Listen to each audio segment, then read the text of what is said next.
दोस्तों आपको ई कंसल्टेंसी पे एनजीओ से रिलेटेड सारी जानकारी मिलती है, बिजनेस रजिस्ट्रेशन से रिलेटेड जानकारी मिलती है एंड गवर्नमेंट की जितने भी लीगल रजिस्ट्रेशंस होते हैं, बिजनेस लाइसेंसेज होते हैं, सर्टिफिकेशंस होते हैं, उसके बारे में सटीक जानकारी मिलती है। तो चैनल को सब्सक्राइब करके बेल आइकन को प्रेस करना बिल्कुल भी ना भूलिए। नमस्कार दोस्तों, कैसे हैं आप सब लोग। आप सभी का एक बार फिर से बहुत बहुत स्वागत है आपके ही अपने यूट्यूब चैनल ई कंसल्टेंसी में। मैं हूं प्रखर शर्मा, आपका लीगल कंसल्टेंट। और दोस्तों आज के इस वीडियो में हम लोग बात करने वाले हैं जो ग्रांट इन एड प्रोग्राम आता है मिनिस्ट्री ऑफ ट्राइबल अफेयर्स की तरफ से उन एनजीओज के लिए जो वर्क कर रही हैं शेड्यूल्ड ट्राइब्स के लिए या करना चाहती हैं शेड्यूल्ड ट्राइब्स के लिए, जिसकी लास्ट डेट जो है वो 27 मार्च 2023 है। ठीक है, जो ऑनगोइंग प्रपोजल्स हैं उनके लिए और जो न्यू प्रपोजल्स हैं उनके लिए 12 मई 2023 है। इसकी लास्ट डेट 12 मार्च थी जो कि अभी एक्सटेंड कर दी गई है। ठीक है, तो चलिए दोस्तों अपना वीडियो स्टार्ट। तो दोस्तों बेसिकली हम लोग पहले इंट्रोडक्शन की तरफ एक बार नज़र डाल लेते हैं। तो जो शेड्यूल्ड ट्राइब्स होती है हमारे इंडिया में अगर देखा जाए तो 10.4 CR की टोटल अप्रॉक्स जो पॉपुलेशन है, ठीक है, जो सेंसस के द्वारा है, वो हमारे इंडिया में ये शेड्यूल्ड ट्राइब्स कंट्रीब्यूट करते हैं। बेसिकली अगर देखा जाए तो जो 2011 का सेंसस था और आज 2023 में ये जो पॉपुलेशन है वो जस्ट डबल हो चुकी होगी।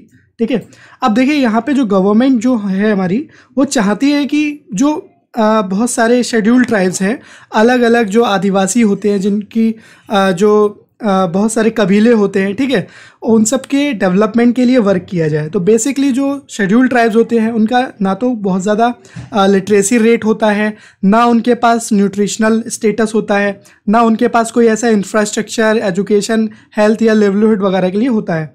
तो जो मिनिस्ट्री ऑफ ट्राइबल अफेयर्स है वो एनजीओज के माध्यम से इन सभी ट्राइब्स की हेल्प करना चाहती है एजुकेशन, हेल्थ और लिवलीहुड सेक्टर में, जो कि मेन और प्राइमरी फोकस होता है किसी भी डेवलपमेंट के क्षेत्र के लिए। अच्छा, अब हम लोग एक बार अगर एलिजिबिलिटी और क्राइटेरिया की तरफ नज़र डालें तो अगर आपके पास एक सोसाइटी है या आपके पास एक ट्रस्ट है या आप एक सेक्शन 8 कंपनी रन कर रहे हैं जो कि 3 साल पुरानी हो चुकी है या उससे ज़्यादा आपके पास वर्किंग है, ठीक है, तो आप एलिजिबल होंगे एंड आपकी जो ऑर्गेनाइजेशन है वो नीति आयोग में रजिस्टर्ड होनी चाहिए।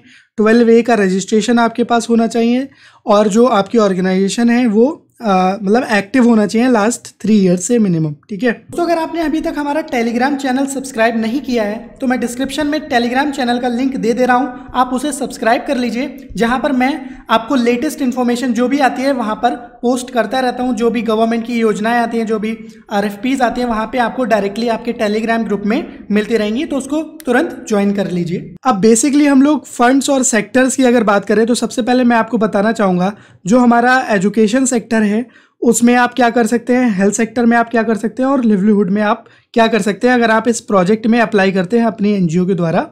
ठीक है, तो अब एजुकेशन जो सेक्टर है उसमें आप रेजिडेंशियल और नॉन रेजिडेंशियल स्कूल के लिए ग्रांट अप्लाई कर सकते हैं। ठीक है, जिसमें आपको अप्रॉक्स अच्छी फंडिंग मिल जाती है, जिसमें आप रेजिडेंशियल और नॉन रेजिडेंशियल यानी कि प्राइमरी और सेकेंडरी दोनों के लिए आप स्कूल्स ओपन कर पाएंगे। और अगर आप मणिपुर, नागालैंड, मेघालय या मिजोरम, आसाम, अरुणाचल प्रदेश, मतलब नॉर्थ ईस्टर्न स्टेट से हैं और वहाँ पर जो ट्राइबल गर्ल्स होती हैं उनके लिए एजुकेशन स्पॉन्सर करना चाहते हैं आप अपनी एनजीओ के द्वारा, तो आप उसको भी कर सकते हैं। ठीक है, लेकिन ये कंडीशन सिर्फ नॉर्थ ईस्ट रीजन जो हमारे हैं उन जगहों के लिए ही एप्लीकेबल होगा।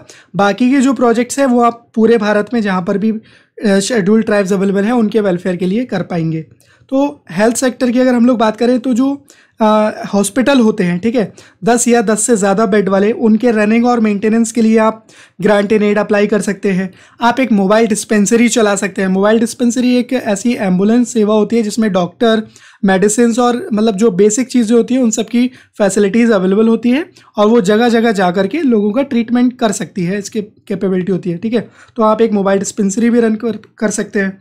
अगर लिवलीहुड की हम लोग बात करें तो जितने भी जीवनी को बढ़ावा देने वाले, इनकम जनरेशन वाले प्रोग्राम होते हैं, ठीक है, अब जैसे कि कैपेसिटी बिल्डिंग प्रोग्राम्स होते हैं बहुत सारे सेक्टर्स में, जो एग्रीकल्चर है, ठीक है, फिशरी है, डेयरी है, एनिमल हस्बेंड्री है, वाटर कंजर्वेशन है, ऑर्गेनिक या नेचुरल फार्मिंग है।